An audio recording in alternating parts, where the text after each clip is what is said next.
Tidak terasa sudah mau berada di akhir Januari ya. Minggu depan itu akhir Januari. Kita akan melanjutkan eksposisi Injil Markus kita setelah ulang tahun gereja. Berarti minggu kedua Februari. Ya, jadi saya tidak mau membuat kita terlalu pusing dengan eksposisi, tapi kita tetap menggali kebenaran firman Tuhan. Nah, hari ini tema kita cukup menarik kalau teman-teman lihat di warta. Apa temanya?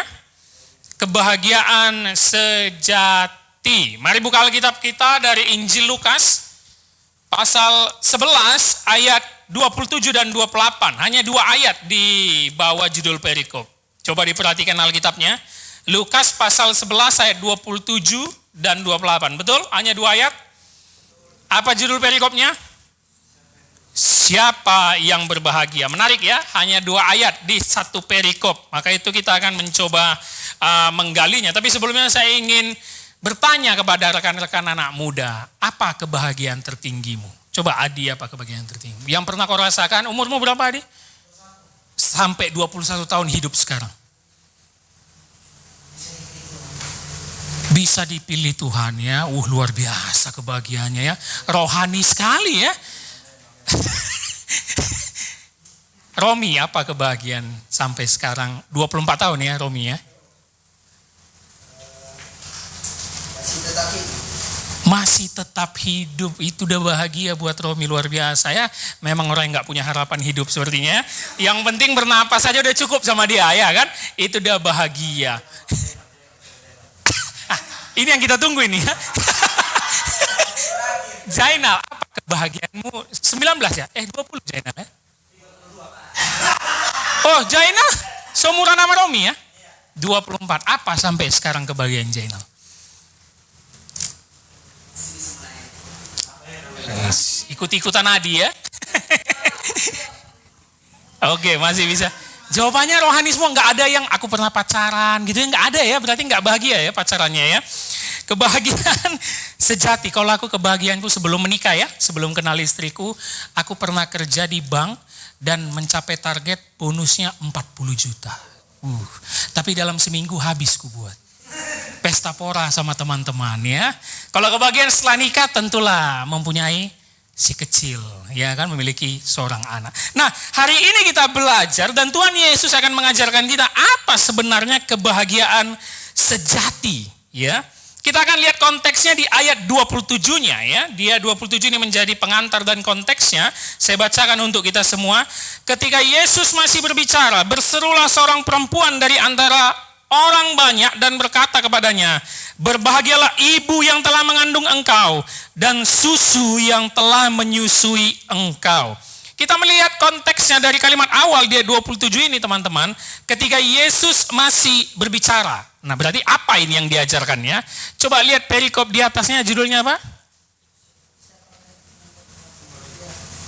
Di atas siapa yang berbahagia judulnya? Kembalinya roh jahat, 3 ayat, betul ya?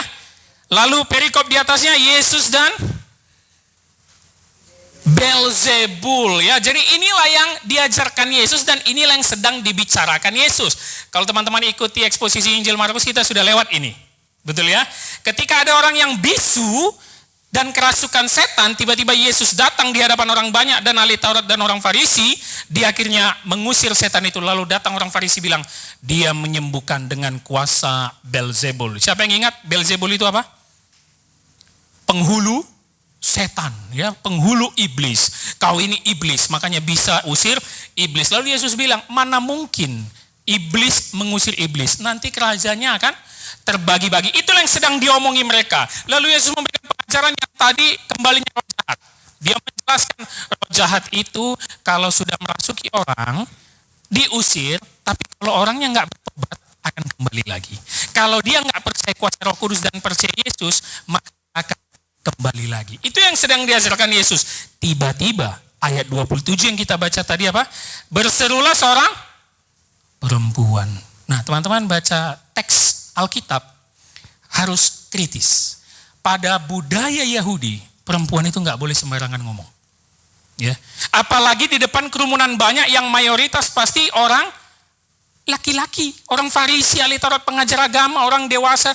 Perempuan dilarang ngomong, jangankan berseru, ngomong aja nggak boleh. Tapi di sini dikatakan perempuan itu apa? Berseru, berteriak dia. Ini nggak gampang loh. Dia ini kayak mengambil resiko untuk berteriak. Apa yang dikatakannya? Berbahagialah ibu yang telah mengandung engkau dan susu yang telah menyusui engkau. Kalau kita lagi ngajar, kalau kita lagi menjelaskan sesuatu, dipotong sama suara, kesel nggak? Kesel ya. Apalagi yang motong perempuan. Gak usah budaya Yahudi. Budaya kita sampai sekarang pun perempuan masih dianggap kelas 2. Bahkan kalau ada orang-orang pejabat pintar itu, kalau ada ngomong perempuan yang nyelondong langsung dibilangnya, jangan sok pintar, jangan sok pintar. Ini urusan laki-laki. Diam. Ya. Tapi ibu ini nggak tahan dari kerumunan orang banyak. Dia berseru, berteriak. Dia bilang, berbahagialah ibu yang mengandung engkau. Kata berbahagia bisa juga diberkatilah. Diberkatilah ibu yang telah mengandung engkau dan susu yang telah menyusui engkau. Tahu nggak kebahagiaan duniawi tertinggi? Dan menurut ibu ini apa? Apa? Seorang perempuan menjadi ibu dan melahirkan anak. Itu kebahagiaan tertinggi. Tanya nanti istri kalian kalau sudah menikah, nggak usah istri. Tanya mama kalian, bahagia nggak waktu melahirkan kalian? Itu kebahagiaan tertinggi. Kalau saya tanya pun istri saya, satu-satunya perempuan di hari ini. Ya, pasti dia bilang, anak, itu kebahagiaan tertinggi. Makanya banyak sekali yang bilang apa? Anak adalah segalanya dalam hidupku. Itu kebahagiaan dunia yang tertinggi. Bahkan ada lagu umum yang sangat rohani apa? Kasih ibu kepada beta tak terhingga. Terus? Sepanjang masa loh, enggak sekali-sekali ya, sepanjang masa. Kasih bapak ada lagunya? Enggak. Kita ini di budaya Indonesia, kalau soal gitu bapak-bapak kayaknya kurang. Bahkan hari ayah itu, hari ayah itu enggak budaya Indonesia kan, betul ya? Itu budaya Amerika kan, Father's Day, tapi kita adopsi, ya enggak apa-apa lah. Tapi yang paling penting adalah ibu. Kebahagiaan tertinggi kalau perempuan menjadi ibu dan akhirnya melahirkan anak. Berarti kita tangkap apa di latar belakang ini? Ibu ini salut kali sama Yesus. Kau udah diejek, kau udah difitnah, dibilang ngusir pakai kuasa setan, tapi kok kau bisa tenang ya, nggak marah ya? Kok kau bisa tetap mengajarkan yang baik ya? Ibu ini salut sekali sama Yesus. Makanya dia nggak tahan bilang, pasti mamamu bangga kali sama engkau. Kalau kita di rumah jadi anak baik gitu ya, abang kita yang bandal gitu, pasti mama kita kayak lebih pilih kasih sama kita. Dia bilang pasti, memang hanya kau anak mama. Ya kan, baik kali kau, apa yang mama suruh pasti kau lakukan. Ya kan, itu kebahagiaan sendiri bagi seorang ibu. Sehingga perempuan ini, dia berani mengambil resiko berteriak mengatakan, mamamu pasti bangga kali. Dia kenal Maria enggak? Ya pasti enggak ya. Mama Yesus Maria kan, pasti dia juga tidak kenal Maria.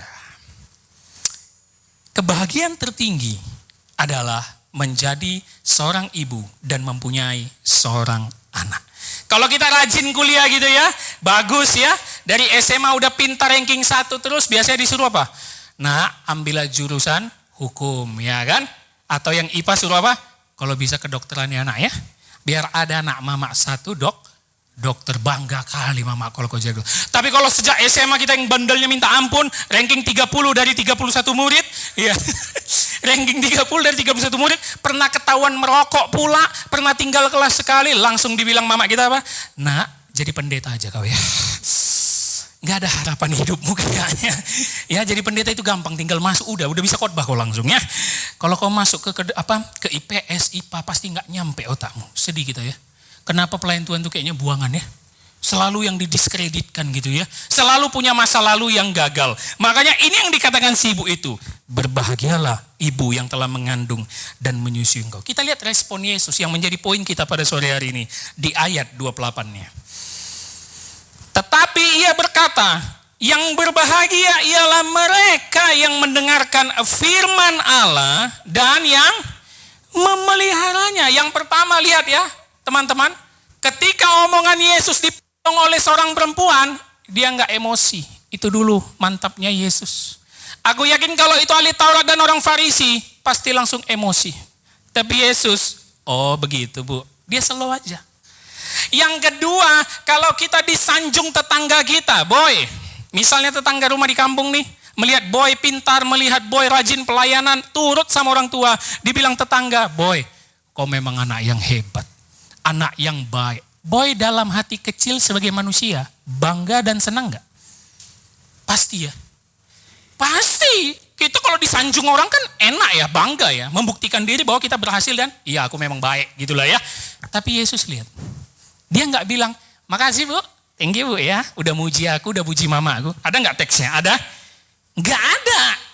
Pertama dia tidak marah dipotong omongannya. Yang kedua dia juga gak memuji ibu itu teman-teman. Tapi apa yang dia katakannya? Bu, sorry.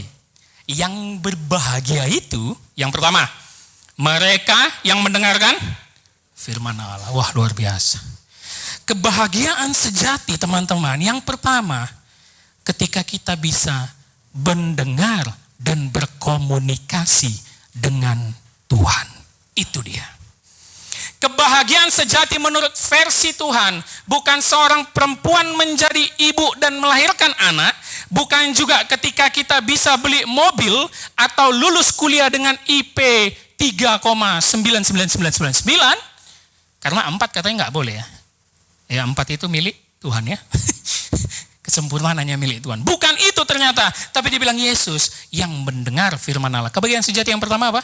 Mendengar dan berkomunikasi dengan Tuhan. Waduh, berarti tadi jawaban Adi, jawaban Jainal adalah jawaban yang tepat. Kita sebagai pelayan Tuhan, kita ini bangga bisa mendengar firman Tuhan. Amin. Oh luar biasa sekali ya. Karena banyak di sini anak STT, banyak pendeta di sini. Kitalah paling cocok mendengarkan khotbah hari ini ya. Karena paling sibuk mendengarkan firman itu kan urusan kita ya, pendeta-pendeta ini ya. Pelayan-pelayan Tuhan, anak-anak STT ini kan, mendengarkan firman Tuhan. Tapi aku mau uji lagi, betul tiap pagi mendengarkan firman Tuhan buka Alkitab? Betul, amin ya? Atau buka detik.com? Langsung balas WhatsApp gitu kan, apalagi yang punya pacar gitu, langsung balas, udah bangun nih, udah bangun. Jangan ya, langsung ambil handphone suci, ya kan? Biasanya kalau udah kitab suci udah malas, ambil handphone suci. Bangga nggak kita bisa ngomong dengan Tuhan? Bangga ya? Saya mau tanya lagi nih, Holong. Kau pernah bangga ketika ngomong sama siapa dalam hidupmu yang sekarang 25 Holong ya? Nggak usah dikurang-kurangi, 26 tahun. Pernah ngomong sama siapa yang buat Holong sampai bangga sekali? Enggak, maksudku orang yang besar, punya jabatan. Pak Tommy. Berarti ada yang lebih besar. Apa? Wih, luar biasa. Gubernur Mentawai. Berapa detik ngomongnya? 5 menit udah lama tuh. Hebat tuh 5 menit sama Gubernur Mentawai loh. Ya, bangga tuh ya. Dapat selfie foto dapat? Wah itu dia luar biasa. Aku pernah ngobrol sama direktur wilayah BNI waktu aku dipanggil khotbah di BSD. Ngobrolnya 30 detik. Tapi banggaku kayaknya udah hebat kali gitu. Nah ini anak kita jadi pendeta teman-teman. Kalau kalian nanti diundang khotbah, duduk kalian tuh sejajar sama direktur-direktur. Nah itu enaknya pendeta itu. Ya. Padahal keuangannya jauh dari direktur ya kan. Yang penting duduknya aja dulu sejajar kita ya kan sama petinggi-petinggi perusahaan.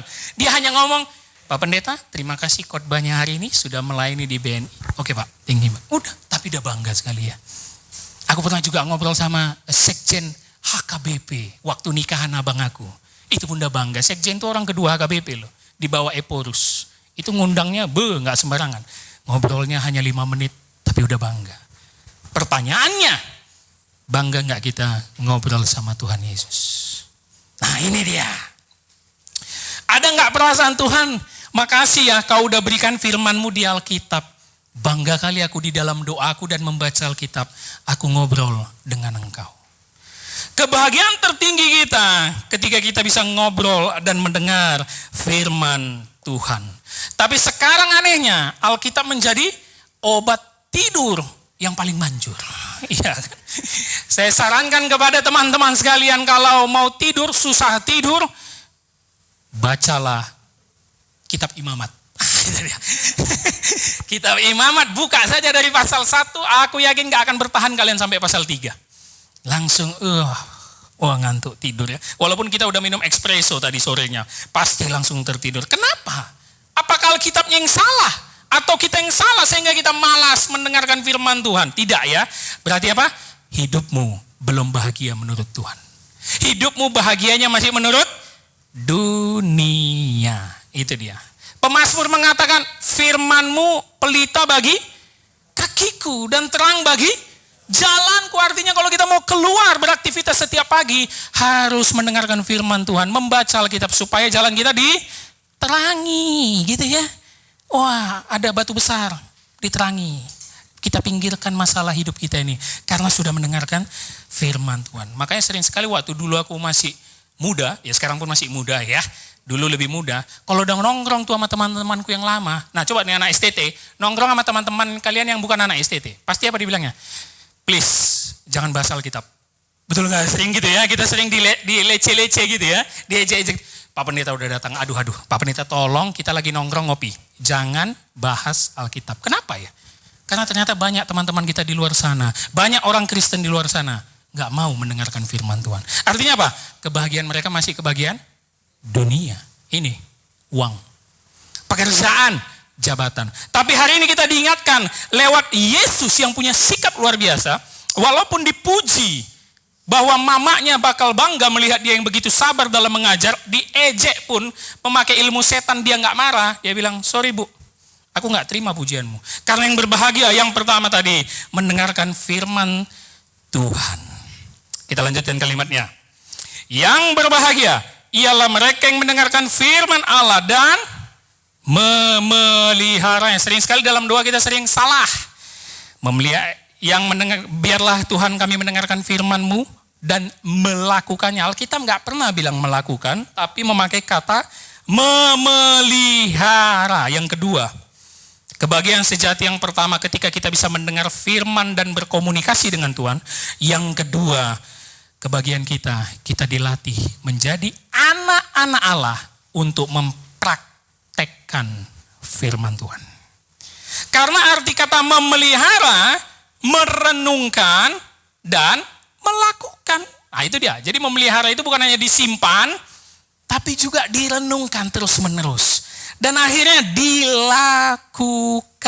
Makanya dalam perjanjian lama Allah bilang apa sama bangsa Israel? Renungkanlah firman siang dan malam. Itu bukan soal udah jam 1 siang saatnya baca Alkitab gitu. Udah jam 7 malam saatnya baca. Bukan ya, siang dan malam tafsirannya itu periode waktu yang terus menerus setiap hari. Artinya firman itu harus kita renungkan tiap hari. Supaya ngelotok ya, masuk ke dalam pikiran kita. Dan orang Yahudi diberikan perintah juga, jangankan hanya merenungkan, tapi taruh firman itu di pintu rumahmu, kamar mandi. Enggak ada ya di Alkitab, enggak ada kamar mandimu. Tapi dibilang di mana saja. Makanya menurut orang yang pernah wisata rohani ke Yerusalem, saya belum pernah. Doakan kita berangkat 1 GKTI Raja Daud ke Yerusalem. Amin, amin, amin. Yuk kita doa puasa dulu yuk, amin. Menurut pengakuan mereka, jangankan hanya di depan pintu rumah itu ada hukum Taurat Musa. Di lift hotel pun hukum Taurat Musa ditulis. Gila. Mereka sampai begitu taatnya supaya mereka tidak lupa dengan firman itu. Itu arti memelihara, merenungkan siang dan malam, tapi harus praktek, harus dilakukan. Jangan sampai firman yang pertama kita dengar, komunikasi dengan Allah, masuk kuping kanan, keluar kuping kiri. Jangan. Harus praktek. Makanya lihat rohani orang di reaksi. Di mana?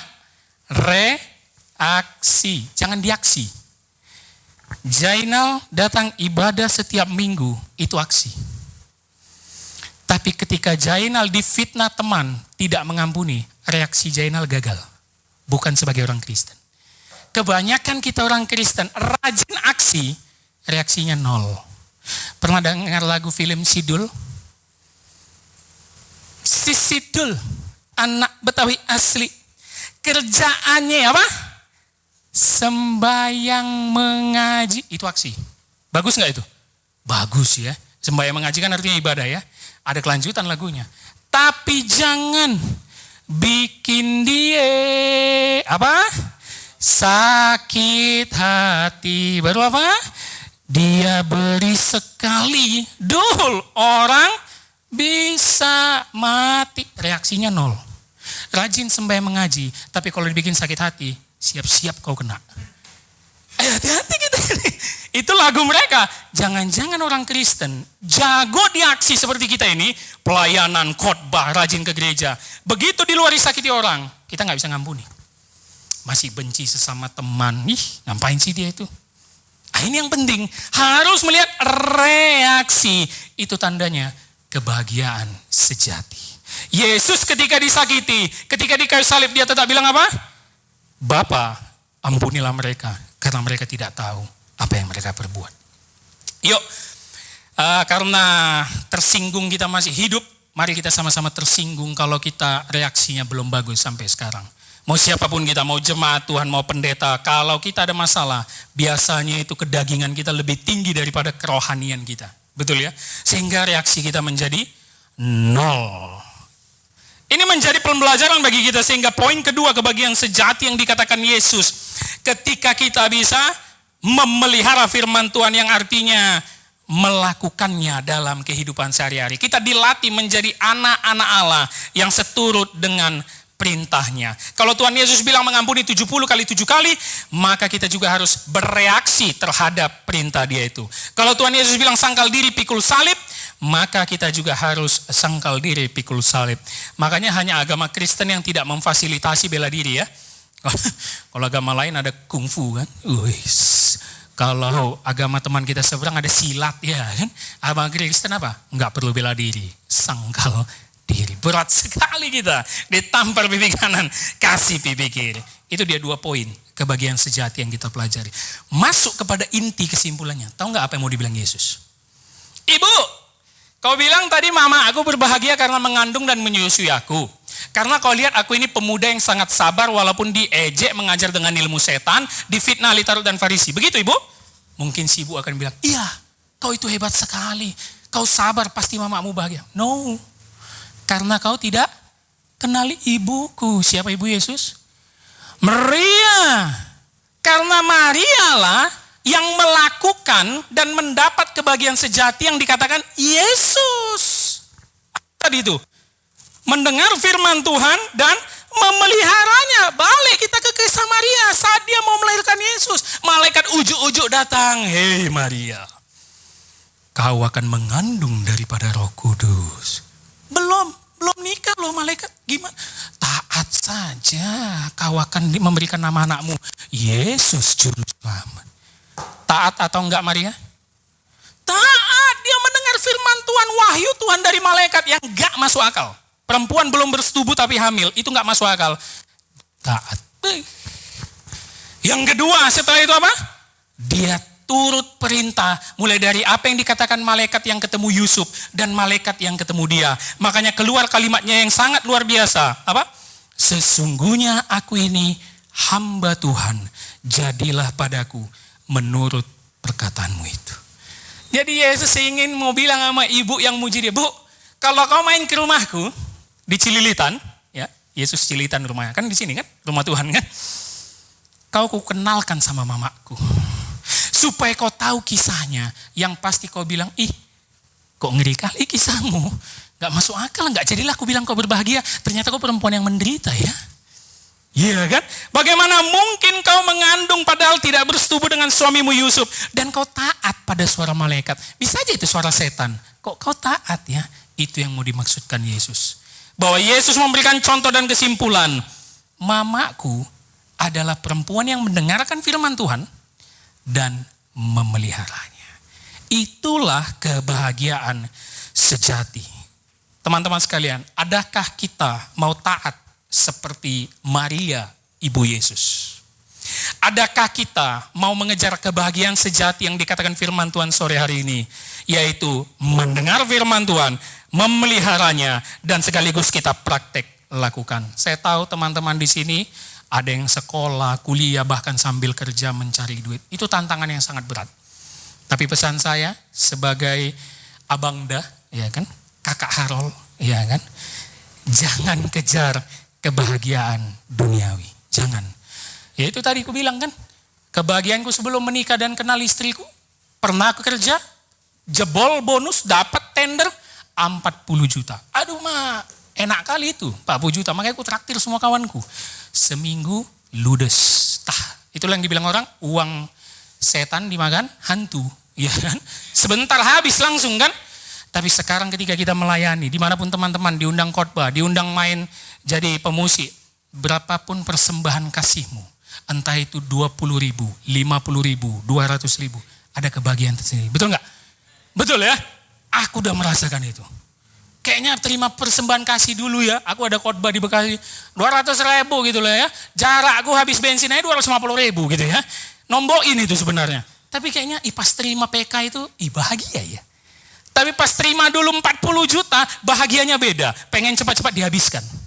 Tapi sekarang pikiran kita beda. Ketika kita menerima pekerjaan dari Tuhan, maka uang yang diberikan juga untuk meluaskan pekerjaan Tuhan. Untuk mentraktir kawan-kawan, untuk membantu teman-teman.